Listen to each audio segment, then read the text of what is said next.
Hi, போகோ M6 Pro FRP remove பண்ணுறது பார்ப்போம். First mobile வந்து வைஃபை கூட கனெக்ட் பண்ணிக்கோங்க. கனெக்ட் பண்ணதுக்கு அப்புறம் இந்த மாதிரி கெட்டிங் யுவர் ஃபோன் ரெடி இருந்துச்சுன்னா பேக்கி கொடுங்க. பேக்கி கொடுத்ததுக்கப்புறம் அந்த வைஃபை கனெக்ட் பண்ணதுக்கு கீழே ஆட் நெட்ஒர்க்குன்னு இருக்கும். அந்த ஆட் நெட்ஒர்க்கில் கிளிக் பண்ணிங்கன்னா காட்டுறாருங்க, வெயிட் பண்ண 2 மினிட்ஸ். இப்போ ஆட் நெட்ஒர்க்கு. இப்போ வந்து இந்த நெட்ஒர்க் நம்மள டச் பண்ணுங்கள். டச் பண்ணிங்கன்னா மேலே அந்த 4 சிம்பிள் 4 கோடு மாதிரி வரும், கோடு மாதிரி வரும். அதில் வந்து கீழே வந்தீங்கன்னா மோர் வரும். மோர் கிளிக் பண்ணிவிட்டு அபவுட் போங்க. அபவுட்டில் போய்ட்டு ப்ரைவசி பாலிசி கொடுங்க. இப்போ அழுத்தி பிடிங்க, செலக்ட் ஆகும். இப்போது அந்த 3 டாட்ஸ் கிளிக் பண்ணுங்கள். இந்த சர்ச்சுன்னு ஒரு ஆப்ஷன் இருக்கும், அதை கிளிக் பண்ணிக்கோங்க. இப்போ டைரெக்டாக குரோம் ஆப்ஷனுக்கு போகும். அதில் வந்து VN Romoன்னு சர்ச் பண்ணுங்கள்.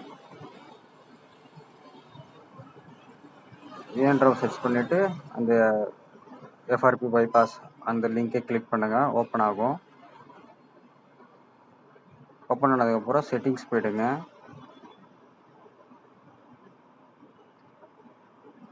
இப்போ ஜஸ்ட் அபவுட் ஃபோனில் போய்ட்டு உங்களுக்கு மாடல் காட்டிடுறேன். போகோ M6 Pro 5G mobile. Okay, இப்போ வந்து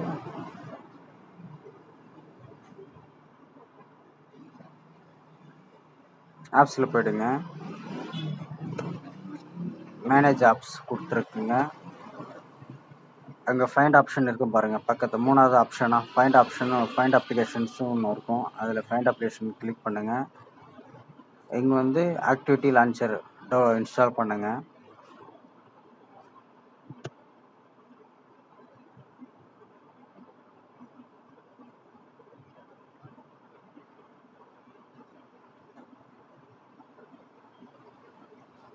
ஆக்டிவிட்டி லான்ச்சர்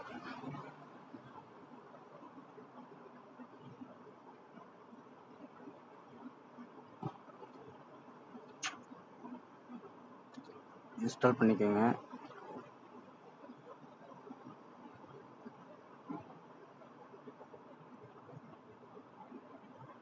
இப்போ அதை ஓப்பன் பண்ணுங்க.